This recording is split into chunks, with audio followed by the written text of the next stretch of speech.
1960s gave us some of the most rebellious music in history. While the big names who got censored are remembered, a whole other story hides in plain sight. These one-hit wonders shocked America, banned from radio, investigated by the FBI, and condemned by Congress. Some you know, others have been forgotten. And stick around for a bonus track that shocked the nation in an unexpected way. Number 1. Think of a garage rock song so slurred and mumbled that it triggered a government investigation. Can you guess who it was? The Kingsmen, Louie, Louie from 1963.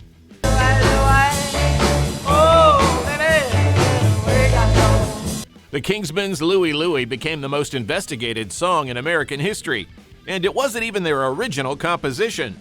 Richard Berry wrote it in 1955 as a simple Caribbean-style ballad, but when these Portland rockers got their hands on it, everything changed. Recording at a cramped studio for just $36, lead singer Jack Ely had to crane his neck up toward a ceiling-mounted microphone, creating that distinctive slurred vocal that would drive America insane. The lyrics were completely innocent, a sailor singing about his girl back home, but nobody could understand what Ely was actually saying. Parents, teachers, and religious groups became convinced the song contained hidden obscenities. The FBI launched a 31-month investigation, analyzing the recording at different speeds, bringing in lip readers, and interviewing band members. Radio stations across the country banned it. The governor of Indiana personally called for its removal from airwaves. The investigation's final conclusion? Unintelligible at any speed. But the controversy had already made the song a massive hit, reaching number 2 on the Billboard Hot 100. The Kingsmen never came close to matching its success, making them the most famous accidental one-hit wonders in rock history. Number 2. Picture a folk singer whose protest song was so inflammatory that radio programmers called it unpatriotic and dangerous to national morale. Barry McGuire, Eve of Destruction, 1965. We're on the eve of destruction. Barry McGuire's Eve of Destruction hit like a lightning bolt during the height of the Vietnam War. Written by 19-year-old P.F. Sloan, the song was a litany of social problems, racial violence, nuclear weapons, the draft, and political hypocrisy. McGuire's gravelly voice delivered lines like, "You're old enough to kill, but not for votin'," with the urgency of a man watching the world burn. The reaction was immediate and fierce. The American Broadcasting Company banned it from their radio stations. Several other networks followed suit, calling it unpatriotic and too controversial for young listeners. Conservative politicians denounced it in Congress. The John Birch Society organized boycotts against any station that played it. But young Americans embraced it as their anthem. Despite the bans, Eve of Destruction shot to number 1 on the Billboard Hot 100 in September 1965, staying there for a week. It became the fastest-selling single in the history of Dunhill Records. McGuire tried to follow up with more protest songs, but none captured the same lightning. The establishment had learned to ignore him, and the counterculture had moved on to harder sounds. One song had made him famous and infamous simultaneously. Number 3. Here's a band that took a folk murder ballad and turned it into something so menacing that radio stations refused to touch it. The Leaves, Hey Joe, 1965.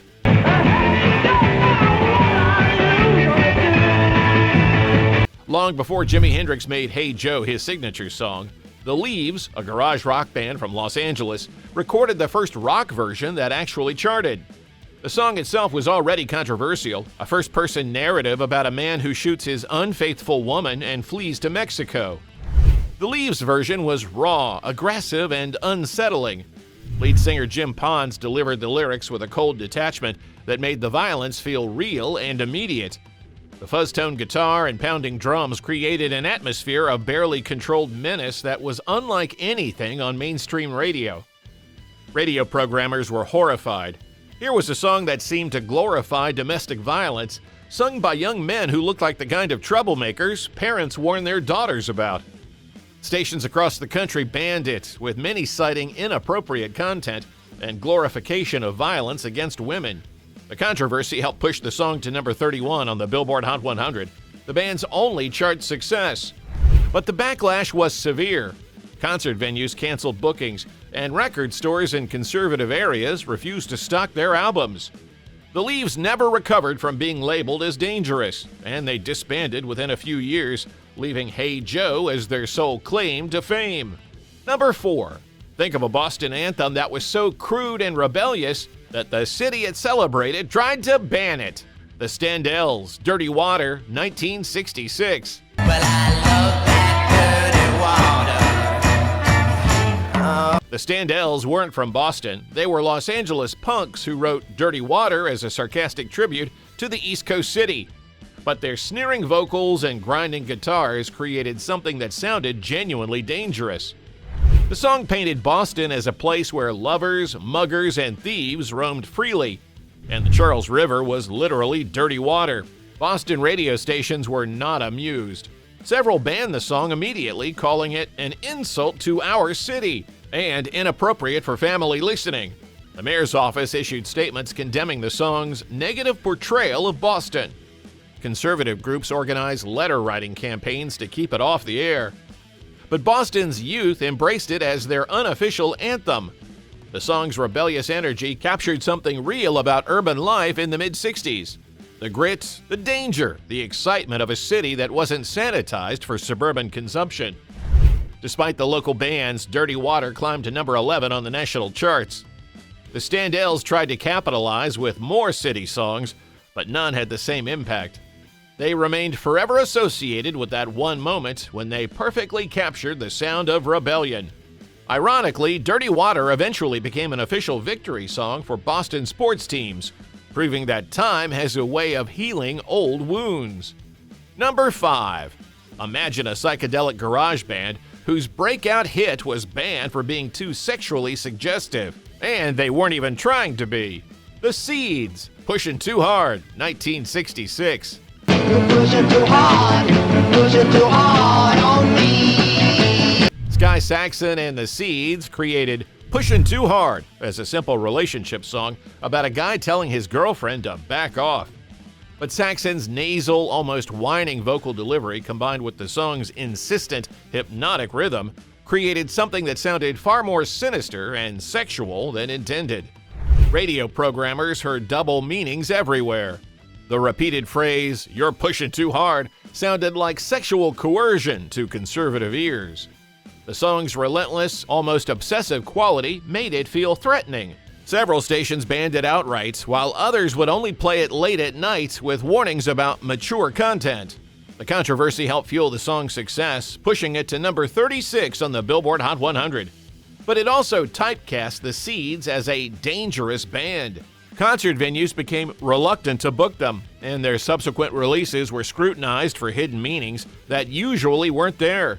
Saxon's increasingly erratic behavior didn't help their cause. He began showing up to interviews in bizarre costumes and making rambling statements about cosmic consciousness that convinced many people he was on drugs. The band's reputation as psychedelic outlaws overshadowed their music, and they never had another significant hit.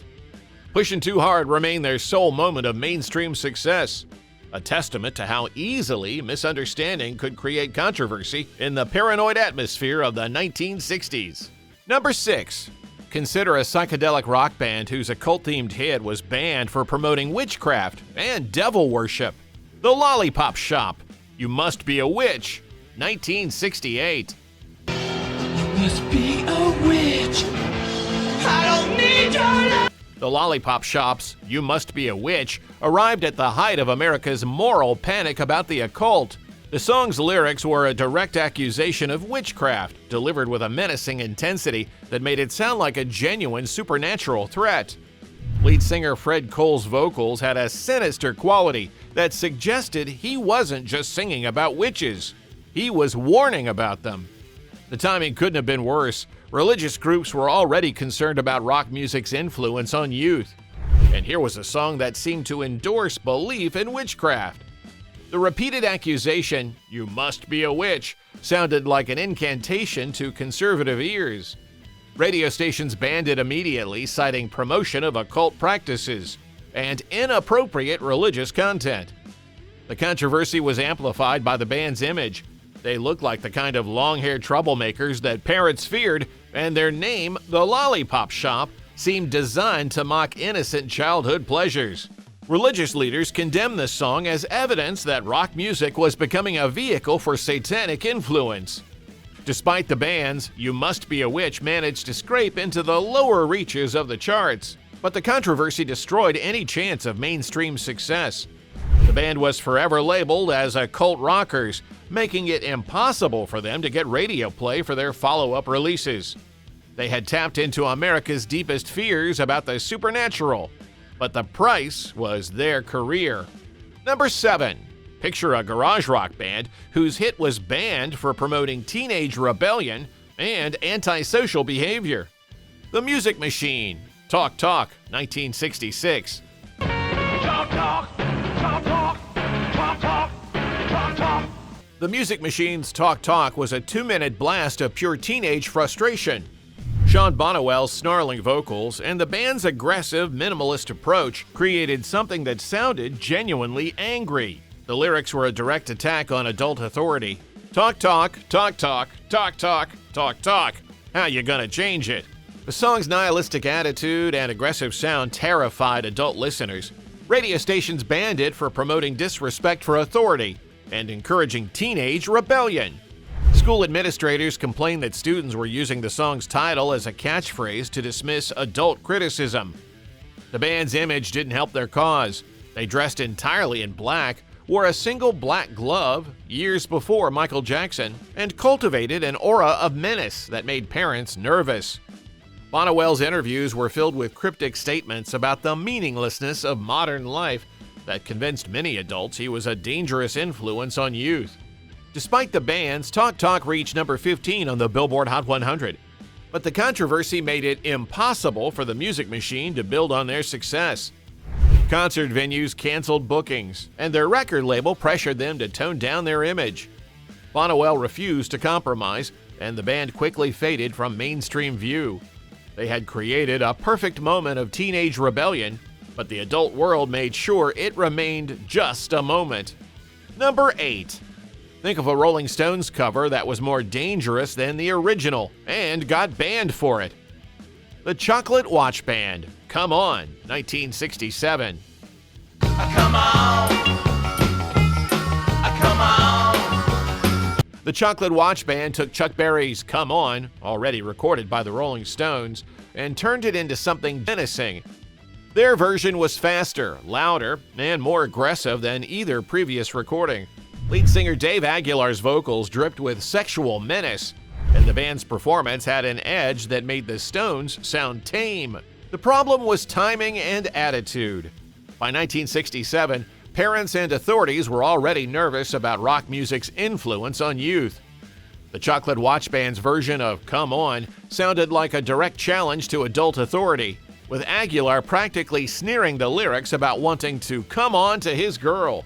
Radio stations banned it for being too sexually aggressive and inappropriate for young listeners. The band's reputation as San Francisco's bad boys, they were known for starting fights at concerts and making inflammatory statements to the press, made the ban even more comprehensive. The song barely scraped into the lower reaches of the charts, but the controversy destroyed any chance of mainstream success. The Chocolate Watch Band were labeled as troublemakers, and their subsequent releases were ignored by radio programmers who didn't want to deal with more complaints from parents and religious groups. They had taken someone else's song and made it their own, but lost their career in the process. Number 9. Here's a Chicago garage band whose cover of an Irish rock song was banned for being too sexually explicit. The Shadows of Night, Gloria, 1966.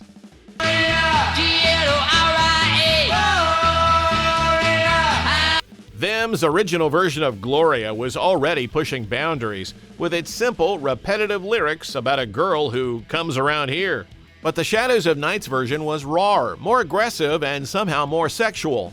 Jim Sawn's vocals had a leering quality that made the innocent lyrics sound like something much more explicit. The song's hypnotic, almost primitive rhythm, combined with Sawn's increasingly frenzied vocal delivery, created something that sounded genuinely dangerous. Radio programmers heard sexual obsession in the repeated GLORIA chant. The song's building intensity suggested something that made conservative listeners deeply uncomfortable. Stations across the Midwest banned it immediately. Religious groups condemned it as promoting sexual immorality. The Chicago Tribune ran editorials about the corrupting influence of garage rock bands like the Shadows of Night. Despite the bans, Gloria reached number 10 on the Billboard Hot 100, becoming the band's biggest and only major hit. But the controversy followed them everywhere. Concert venues demanded they remove the song from their set list. Their record label pressured them to record more acceptable material. The Shadows of Night never escaped the shadow of Gloria. Every subsequent release was scrutinized for hidden meanings and sexual content. They had created a perfect moment of garage rock rebellion, but it had also created expectations they could never meet again. Number 10. Finally, imagine a Beatles soundalike band whose hit was banned not for its lyrics, but for deceiving radio programmers about who they really were. The Knickerbockers. Lies, 1965. Lies are gonna make you sad someday. The Knickerbockers' Lies was such a perfect imitation of the Beatles' sound that many radio stations played it thinking it was an unreleased Beatles track. The harmonies, the guitar sound, even the vocal inflections were so close to the Fab Four that the deception was almost complete. But when the truth came out, the backlash was swift and severe. Radio programmers felt humiliated and betrayed. They had been fooled by a group of Americans from New York who had studied the Beatles so carefully they could replicate their sound perfectly. The song's title, Lies, seemed like a deliberate insult, as if the band was mocking the very people who had given them airplay. Stations across the country banned the song, not for its content, but for the deception. Program directors issued statements about maintaining integrity and not being fooled again. The music industry establishment turned against the Knickerbockers, viewing them as frauds rather than talented musicians. The controversy helped push Lies to number 20 on the Billboard Hot 100, but it also ensured the Knickerbockers would never be taken seriously again. Every subsequent release was dismissed as another attempt at imitation. They had created a perfect Beatles pastiche, but in doing so, they had destroyed their credibility as original artists. The lie had become their truth, and the truth had become their prison. Bonus track, The Barbarians. Are you a boy or are you a girl? 1965.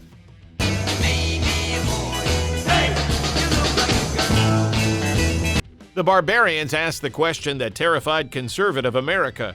Are you a boy or are you a girl? In 1965, when gender roles were rigidly defined, this simple question was revolutionary and dangerous.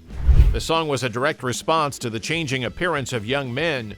Longer hair, more colorful clothes, a rejection of traditional masculine presentation. The Barbarians, led by one-handed drummer Multi, delivered the question with a sneer that suggested they already knew the answer and didn't like it. Radio stations banned it immediately for promoting gender confusion and attacking traditional values.